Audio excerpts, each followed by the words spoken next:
Welcome to முக்தாவின் பிரேம விலாசம் YouTube channel. எல்லாருக்கும் என்னுடைய ஆசீர்வாதம். அதே மாதிரி கடவுளுடைய கிருபையில் எல்லோரும் நல்லா இருக்கணுங்கிறதையும் நினைக்கிறேன். அதனால் இந்த தரம் எங்கள் ஊர் சாரங்கபாணி பெருமாளை பற்றி சொல்கிறேன். எல்லாருக்குமே தெரியும், காவேரி கரையில் இருக்கிற ஒரு ஊர் திருக்குடந்தை. திருக்குடந்தைன்னு சொல்லுவாள், பட் ஆக்சுவலாக அதுக்கு பேர் கும்பகோணம். அங்கே நடந்த ஒரு அழகான நிகழ்ச்சி, நல்ல நிகழ்ச்சி. இதை எல்லோரும் கேளுவோம். நான் சின்ன வயசில் இருக்கச்சே கோவிலில் நாங்கள் கும்பகோணத்தில் சாரங்கபாணி சன்னதி தெருவில் இருந்தோம். அங்கே கோவிலில் பெருமாளுக்கு உற்சவம் நடக்கிறது ரொம்ப அழகாக இருக்கும், ரொம்ப விமரிசையாக நடக்கும். நிறைய பேர் வெளியூர்கள்லேருந்து வருவா செய்வா. எல்லா வீடுகள்லேயும் வாசலில் ரொம்ப அழகாக கோலம் போடுவாள். அதை ஸ்கெட்சு வச்சு போட்ட மாதிரி அந்த புள்ளியும் அந்த கோலங்களும் இந்த வாசல் தெளித்து போடுறதும் ரொம்ப அழகாக இருக்கும். அந்த பந்தல் வீடு எல்லா இடத்துலையும் போட்டுவாள். அதனால் அந்த பந்தலில் நாங்கள்லாம் போய் விளையாடுறது செய்கிறது எல்லாம் பண்ணுவோம். அந்த பூதம்னு ஒன்று வரும், அது நான் ஓடுவோம், அது பிடிக்க வரா மாதிரி ஓடுகிறோம். இந்த மாதிரியெல்லாம் அந்த கோலாகலமாக இருக்கும். அந்த மாதிரி லைஃப்பை என்ஜாய் பண்ணவளுக்கு தான் அதை பற்றி தெரியும். அது ரொம்ப விமர்சையாக ரொம்ப நல்லாயிருக்கும். அவர் பெருமாள் 4 வீதியும் போவார், இது பண்ணுவார். முன்னாடி அந்த வேதங்கள் பாடுறது, வேதபோது, அப்புறம் இந்த பிரபந்தம் சொல்கிறது, இது மாதிரியெல்லாம் எல்லாம் வந்துட்டுருக்கோம், செஞ்சுட்ருக்கோம். அது மேலே சன்னதி கீழே சன்னதி தெருன்னு 2. பெருமாள் யூஸ்வல் இது என்னென்னா மேலே சன்னதி தெருவுலேருந்து 4 வீதிகள் பக்கத்தில் மாட வீதி, அது கிழக்கு மாட வீதி, அது இதுன்னு சுற்றி அப்படி தான் வருவார். இந்த கீழே சன்னதி தெருவுக்கு அவர் வரத்துடைய இது கிடையாது. ஆனால் அந்த தெருவில் இருக்கிறவா எல்லோரும் ஒரு 300-400 ரூபா பணம் கட்டுவாள். எல்லாருமா கலெக்ட் பண்ணி அந்த தெருவுக்கும் திரும்பி போவார். இது அவர் ரொம்ப வழக்கமாக வச்சுன்னு இருந்தார். நாங்கள்லாம் அங்கே விளையாடுறது ஓடுறது எல்லாம் பண்ணிட்டு இருந்தோம். அப்புறம் கொஞ்ச நாள் கழிச்சு என்னுடைய கல்யாணம் ஆனவுடனே நான் மெட்ராஸோடு வந்துட்டேன்.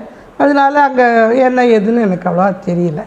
அதுக்கப்புறம் ஒரு தடவை நான் போயிருந்தேன். அப்போ என்னுடைய கசின் வசந்தாங்கிறவர் இருந்தால், என்னடி பெருமாள் இந்த தெருவுக்கெல்லாம் வரவே இல்லையேன்னு.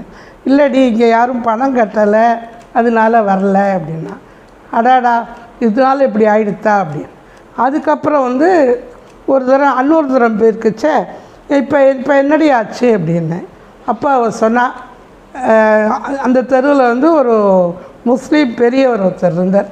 அவருக்கு பேர் ஜியாசுத்தீன்னு பேர். அவர் அட்வொகேட்டு, ரொம்ப பிரபலமான அட்வொகேட்டு. அந்த ஜியாசுத்தீன் சொன்னாராம், ஏன் பெருமாள் இந்த பக்கம் வரல நிறுத்திட்டார் அப்படின்னு. அவர் கீழே இருக்கிற அந்த குகுமாஸ்தாவோ அல்லது அவருடைய ஜூனியர்ஸோ யாரோ சொன்னாலாம், இல்லை 350 ரூபா கட்டணும், அது கட்டறதுனால வரலைன்னு. ஐயோ, நான் கட்டுறேன், பெருமாள் வராத இருக்கக்கூடாதுன்னு. அதனால அவர் கட்டினாராம். அதுக்கப்புறம் பெருமாள் ரெகுலராக வந்தேராம். அவர் அதை என் கசின் அதை ரொம்ப வேடிக்கையாக சொல்லுவோம். அடி 6ஆவது வந்தார், நேராக ஜியாசுத்தீன் வீட்டு வாசலில் நின்றார். அவள் உள்ளேருந்து அவருடைய ஜூனியர் கற்பூர ஆரத்தியெல்லாம் கொடுத்தா, அதெல்லாம் எல்லாம் பண்ணிவிட்டு ஜம்னு திரும்பி போயிட்டு, யாராத்துலேயும் நிற்கலை அப்படின்னு யார் வீட்லேயும் நிற்கலை அப்படின்னு பரியாசத்துக்கு சொல்லுவோம். இதுலேருந்து எனக்கு என்னன்னாக்க, மதமோ மத சார்போ அதெல்லாம் கிடையாது. கடவுள் நம்பிக்கை வேணும், அது நிற்கக்கூடாது. அது ஒரு நிறைவு இருக்குது, அதில் இருக்கணுங்கிறதுல மதத்தெல்லாம் விட்டு அதுக்கு மேலே அவளுடைய கோட்பாடோ உட்பாடோ அதுக்கெல்லாம் இது சரியாக தப்பாங்கிறத விட அந்த இது வேணும் அப்படின்னு நினைக்கிற அவருடைய ஒரு உயர்ந்த உள்ளத்தை நம்ம பாராட்டுறோம். ஒரு முஸ்லீம் ஆனாலும் அவருக்கு அது அந்த தெய்வ பக்தி அந்த இது எல்லாத்துலேயும் ரொம்ப இது பண்ண. இப்போ நான் அந்த ஊருக்கு போய் இப்போ ரொம்ப 30 வருஷம் ஆகிடுது. அதனால் இப்போ என்ன நடக்கிறதுன்னு தெரியல. இப்போ ரீசெண்டாக கேட்டேன், அதுக்கு சொன்னால் ஒரே கடை எல்லாம் தெருவே மாறி போயிடுத்து, உனக்கு நாம் இருந்த வீடு எல்லாமே அடையாளம் தெரியாது, அப்படி போயிடுத்து அப்படின்னா. அதனால் இப்போ என்ன நடக்கிறதுங்கிற விஷயம் தெரியல. பட் இது ஒரு 30 வருஷம் கிட்டத்தட்ட இருக்கும். அதுக்கு முன்னாடி நடந்த ஒரு நிகழ்ச்சி.